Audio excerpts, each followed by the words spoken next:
He was moments from bleeding out on a dirt path in the middle of nowhere, his arm torn open by a wild pit bull, the air thick with panic, when a thunderous roar shook the ground. Out of the trees came a lion, not to attack, but to protect. What happened next stunned even wildlife experts, and it all began with a rescue no one believed would succeed. If you're new to the channel, make sure to subscribe, like the video, and let us know in the comments where you're watching from. Now, let's jump into the story. The wind whispered through the pine trees as Jonas Carver walked the narrow trail behind his wildlife sanctuary. The late afternoon sun cast long shadows across the fields of rural Idaho, and all seemed calm. In his right hand, he carried a metal bucket filled with meat scraps, dinner for Talia, the lioness he'd rescued 3 years ago. He didn't see the pit bull until it was too late. A low growl shot through the stillness, followed by a sudden blur of motion. From behind the shrubs, the dog lunged, muscular, snarling, and completely wild. Its jaws clamped onto Jonas's left forearm with terrifying force. The metal bucket flew from his hand and clattered across the gravel. Jonas cried out in pain as the dog pulled him to the ground. His back slammed onto the rough dirt path. The world spun. Blood gushed from his arm. He tried to kick, to twist, free, but the pit bull was strong and relentless. This is it, Jonas thought, panic rising in his chest. After years of rescuing wild animals, bears, wolves, even mountain lions, it wasn't a predator that would end his life. It was a stray dog. And then, something unexpected happened. A deep, thunderous roar split the silence, the kind of roar that made the trees seem to shake. The pit bull froze, teeth still sunk in flesh. Its eyes shifted. Over the hill, a massive form appeared, Talia. She wasn't running. She was charging. 400 pounds of golden muscle came, barreling down the hill, her amber eyes fixed on the scene below. Jonas couldn't move, he could barely think. He could only watch. Talia stopped just feet from them and stood tall between Jonas and the pit bull. She didn't growl, didn't pounce. She simply stood there, powerful and calm, as if daring the dog to try again. The pit bull, suddenly not so bold, slowly released Jonas's arm. Blood dripped from its teeth, but it didn't move forward.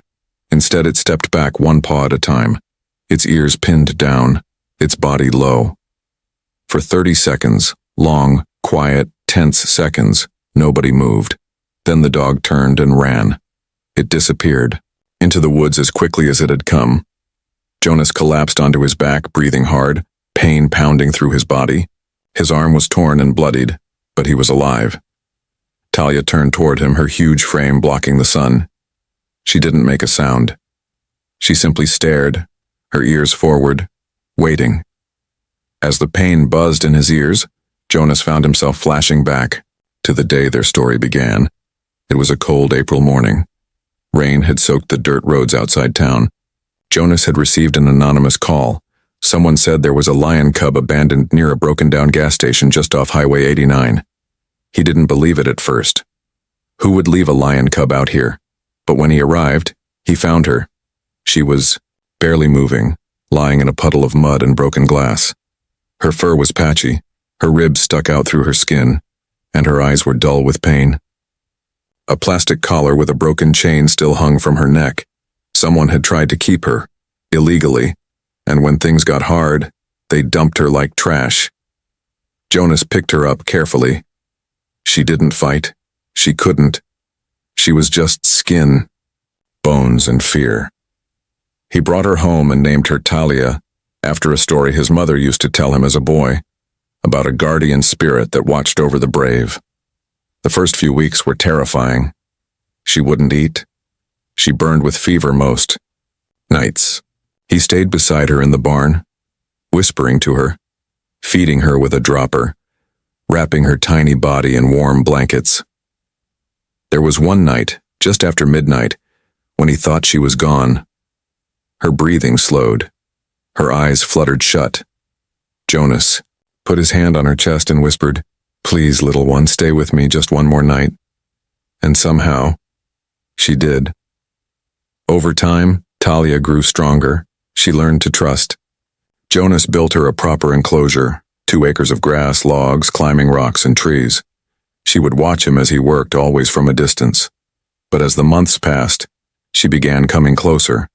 She never acted like a house pet. She wasn't one. She was wild.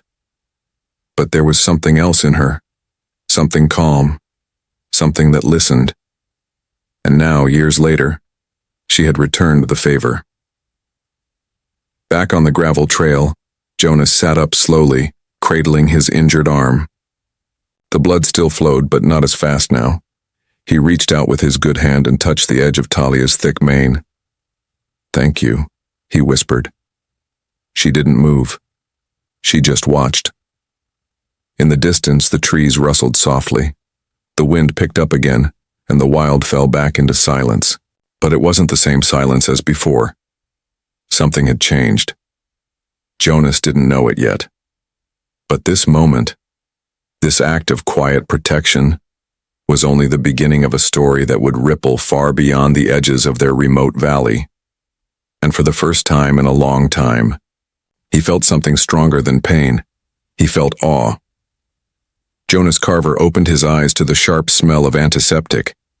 The hospital lights buzzed faintly above him, and his arm throbbed beneath layers of gauze and stitches. He blinked, trying to focus. "You're lucky," said a soft voice. A nurse stood beside his bed, checking the IV. "That bite missed your artery by less than half an inch." Jonas let out a slow breath. "How long have I been here?" "6 hours," she replied. "You passed out before the ambulance arrived." He nodded, eyes drifting toward the window. The sky outside had darkened to a soft blue. Somewhere, miles away, Talia was likely pacing the edge of her enclosure, wondering where he'd gone. Then came the knock on the door. A short, wide-shouldered man stepped in, holding a notepad. "Mr. Carver? Name's Elliot Brandt. I'm with Clearwater County Animal Control. Mind if I ask you a few questions about the attack?" Jonas sat up straighter, wincing. "Sure. Go ahead." As the questions started, location, time, how the dog got in, Jonas noticed how Elliot paused when he mentioned Talia. "She was the one who interrupted the attack?" Elliot asked, eyebrows raised. "She didn't attack the dog," Jonas said firmly. "She stood between us, that's all." Elliot scratched his head. "Never heard of a lion doing that. Any footage?" Jonas nodded. "There's a camera by the feeding gate, it's all recorded." Elliot looked both surprised and relieved. "Good, because if this becomes a legal matter, you'll want proof." But legal trouble wasn't Jonas's only concern. Back at the sanctuary, things had changed. Melinda Rowe, a retired zoologist who'd helped Jonas on and off for the past year, stood by Talia's enclosure. The lioness paced, ears alert, tail twitching. She hadn't touched her food since Jonas left. "I've never seen her this agitated," Melinda told Jonas over the phone later that night. "Give her time," he said, trying to sound calm. "I'll be home by morning." As he hung up, Jonas thought back to the early days of Talia's recovery. How she refused to eat unless he was near. How she would press her body against the glass partition when she was scared. They had formed something rare, something built not just on survival, but on trust. Back then, Talia had been weak and frightened. Jonas had fed her every 2 hours, cleaned her wounds, talked to her gently when the fevers came. Night after night, he'd sat by her side while she lay wrapped in warm towels. One evening, he remembered playing soft music from a small speaker. Talia, barely able to lift her head, had turned toward the sound. Her eyes met his, and he could swear something passed between them. A flicker of recognition, as if she knew he was trying to help. Now she had returned that help in the most unthinkable way. The next morning, Jonas returned home. His left arm was wrapped tightly and he wore a sling. As he stepped out of the truck, the cool mountain air greeted him. It felt good to be back. Melinda was waiting at the gate with a warm drink. "She's calmer today," she said, but still, on edge. Together they walked to the enclosure. Jonas moved slowly, his body still aching. There she was, Talia, standing. At the far end watching them, Jonas stepped into the first gate of the safety corridor. Melinda stayed behind, watching closely. He didn't enter the main enclosure. He wasn't ready for that. But he stepped close enough for Talia to see him clearly. "Hey, girl," he said, voice quiet. Talia tilted her head, her large eyes focused on his bandaged arm. Then she stepped forward, slowly, cautiously. She didn't roar. She didn't pace. She simply lowered her head and brushed her side along the inner fence, gently, carefully. It was the lion's version of a hug. Jonas felt a lump rise in his throat. He reached out and touched the fence with his good hand. "I missed you too," he whispered. Behind him, Melinda watched with awe. "She's not just attached to you," she said softly. "She trusts you. That's different." Later that day, a visitor arrived at the sanctuary. 9-year-old Jasper Harlow and his mother Claire came by to check on Jonas. Jasper had been coming for months as part of an animal-assisted therapy program. Jasper didn't speak much. His world was often quiet, filled with slow moments and careful steps. But with Talia, something had shifted.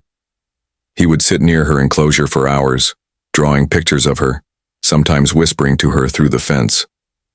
When he saw Jonas, he ran forward and threw his arms around him gently. "Thank you," he said, his voice small but steady. Jonas knelt down, surprised. For what? For keeping Talia safe.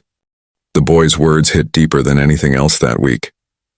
That evening, as the sun dipped below the pines, Jonas sat on the porch watching Talia. She lay curled on a flat stone, eyes closed, chest rising and falling in a slow, steady rhythm. She was still a lion, still wild, still unpredictable. But their connection wasn't just about training or food or routine. It was something more. Jonas had always believed in second chances. He had given her one. And now it seemed she had given him one too. But what Jonas didn't know yet was that this story, the one they were both living, was far from over, and the world was about to find out. By midweek, the story had spread beyond the quiet hills of Clearwater Valley. What began as a local news report had turned into a national headline: "Rescued Lion Protects Owner from Dog Attack." Photos of Talia standing tall behind the fence, golden fur glowing in the evening light, had gone viral. Clips from Jonas's interview were being shared across social media, captioned with phrases like "Guardian of the Wild" and "Love Beyond." Instinct. At first, Jonas hadn't paid much attention. He was still sore, still tired, and mostly focused on regaining strength in his injured arm. But the attention was building fast. Phone calls poured in. Some from curious reporters, others from excited supporters, and a few from people who were deeply uncomfortable with the idea of a lion living in someone's backyard, even if that backyard was a 40-acre sanctuary. Then came the email from the Idaho Wildlife Department. Jonas read it twice. A field inspection was scheduled in 2 days. The message was short and formal, but the meaning was clear. They were coming to check on Talia, and this time, it wouldn't be routine. Later that day, Melinda Rowe joined him in the barn office, going over every inch of paperwork they had: feeding logs, permit renewals, veterinary reports. "We followed every rule," she said, tapping her pen against the desk. "She's never left her enclosure. You even installed those extra cameras last spring, remember?" "I remember," Jonas said quietly. "But the rules don't always protect you when fear enters the room." That fear arrived early the next morning. Marshal Denby stepped out of a dark green government SUV with 2 officers and a wildlife vet in tow. Denby was tall and square-shouldered, his hair cut short, his eyes sharp and serious. He carried a clipboard under one arm and a no-nonsense attitude that seemed to fill the air around him. "Mr. Carver," he said, shaking Jonas's hand, "we've received several reports and concerns. Let's take a look around." Jonas led the group across the sanctuary grounds. They examined the perimeter fence, the electric safeguards, the double-gated entry zones, and Talia's sleeping den. The vet made notes as Talia watched silently from a distance, her eyes tracking every move. "She's calm," the vet said softly. "Alert, but not aggressive." Marshal Denby didn't respond. He just kept writing. At last, They made their way back to the small control room. Jonas pulled up the video from the day of the attack. He played the footage. Jonas entering the feeding area, bucket in hand. The pit bull digging under the far fence and charging forward. The attack. The roar. Talia's sudden presence. Stepping. Between them without ever crossing the inner boundary of her enclosure. Denby watched closely, arms folded, his face unreadable. When the video ended, he turned to Jonas. The report we received claimed the lion was loose. She wasn't, Jonas said firmly. She stayed exactly where she was supposed to. Denby nodded slowly. It does appear that way. Still, there was doubt in his voice, and Jonas could feel it. That evening, as the team finished their inspection and prepared to leave, Denby paused near the sanctuary gate. I've seen animals act on instinct, he said. What I saw in that footage doesn't fit the usual pattern. Jonas met his eyes. Maybe instinct isn't the only force at work. 2 days passed with no word. Jonas returned to his routines, but everything felt heavier now. He moved slower. He double-checked every gate, every wire. Even Talia seemed more aware, watching him with a quiet intensity whenever he was near. Then, one afternoon, a familiar car pulled into the driveway. It was Lorna Fay, a journalist from the local paper. She stepped out with her notepad and a curious smile. I heard they came out, she said. Can I ask how it went? Jonas shrugged. They're reviewing everything. No decision yet. Lorna took a seat on a nearby bench. Mind if I sit with you for a bit?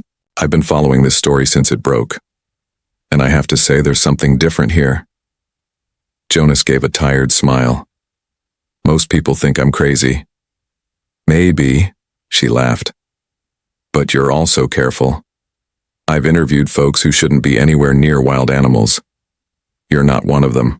They sat in silence for a moment, watching Talia lie beneath a shady tree, her tail flicking lazily in the dust.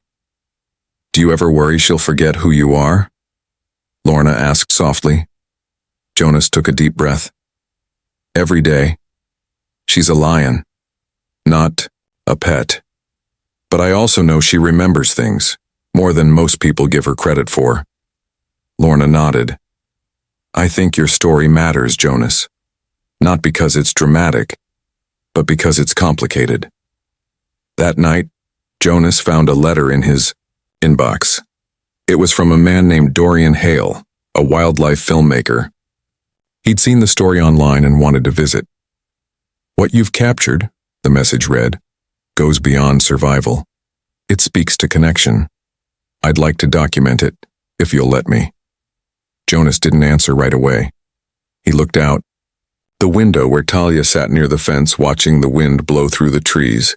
Somewhere inside he knew the story wasn't just his anymore. It belonged to something bigger, and soon the whole world would see it. The sun was just beginning to rise over the hills when Jonas Carver stood at the edge of Talia's enclosure, a steaming cup of coffee in hand. The air was crisp, filled with birdsong and the quiet rustle of wind through tall grass. Behind the fence, Talia stretched her long body and rose from her resting spot, atop a smooth, flat boulder. Jonas smiled. Morning, girl, she yawned, wide and slow, then padded closer to the fence, her huge paws silent against the dirt. She didn't roar, didn't growl. She just stood there, calm and watchful, as if waiting for him to begin the day. It had been 4 days since Marshal Denby and his team left the sanctuary, 4 long days of silence. Jonas had gone over every moment of the inspection in his mind, every word, every glance, every line of paperwork. But there had been no decision, no call. Until now. His phone buzzed on the porch railing. Jonas picked it up slowly, heart beginning to race. This is Jonas. Mr. Carver, this is Commissioner Turner from the Idaho Wildlife Department. I wanted to inform you that your case has been reviewed. No violations were found. Your permits are renewed for the next 3 years. Jonas closed his eyes and let the words settle over him like warm sun. Thank you, he said quietly. Also, the commissioner added, your lion, what she did, it's something I won't forget. I've seen a lot in my career. But that footage, that was different. Take care of her. Jonas ended the call and turned toward Talia, who now lay with her chin resting on her paws, watching him. "We did it," he whispered. But as the day went on, Jonas realized that this story wasn't over, not really. Later that afternoon, a small crew arrived in a dusty van. At the wheel was Dorian Hale, the wildlife filmmaker who had reached out days earlier. His voice was calm and clear, his movements slow and respectful. He didn't bring flashy cameras or bright lights, just a tripod, a notebook, and a deep interest in truth. "I'm not here to make a spectacle," Dorian said. "I just want people to understand what happened. What still happens." Jonas led him through the sanctuary, stopping to explain each part of Talia's enclosure: the feeding gate, the reinforced fencing, the observation deck. Then, quietly, he told Dorian the full story. From the rainy alley where he found Talia, as a broken, starving cub, to the sleepless nights by her side, to the roar that saved his life. Dorian listened without interrupting. At one point he turned his camera toward Talia, who watched from a shaded patch of ground blinking slowly in the afternoon light. "Some say lions only act from instinct," Jonas said. "But I've worked with dozens of animals. What Talia did, that was something else." The video once finished was short, just under 6 minutes. But it was powerful. It showed Talia's recovery, her growth, the bond between them, and the moment she stepped between her rescuer and danger. When Dorian posted it online with the simple title, "The Lion Who Remembered," the internet exploded. In less than a day, it was shared over 1 million times. Donations poured in from all over the country, supporting not just Jonas's sanctuary, but wildlife rescues everywhere. Messages arrived from strangers, some in tears, some inspired, some simply thankful. But not everyone was supportive. A few, loud voices called for Talia to be moved to a zoo. Others questioned whether wild animals should ever live near people at all. The debate raged on. Jonas didn't respond to most of it. He stayed focused on his work, on Talia, on the quiet life they had rebuilt. But the attention, both good and bad, reminded him of something he couldn't ignore. This bond, this story, was no longer just his. One evening, as the sun dipped low, painting the sky in deep orange and soft pink, Jonas sat again by the fence. This time, he wasn't alone. His neighbor, Claire Harlow, and her son Jasper were there too. The boy, quiet as ever, held a drawing he had made, a lion and a man standing side by side beneath a tree. He passed it through the fence, and Talia sniffed it gently. "She likes it," Jonas said with a smile. Jasper didn't speak. He just nodded, eyes shining. Behind them, Melinda Rowe set a plate of dinner on the porch and raised her glass of lemonade. "To second chances," she said.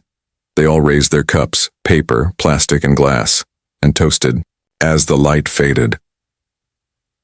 Later that night, long after the guests had gone home and the stars filled the sky, Jonas stood alone by Talia's enclosure once more.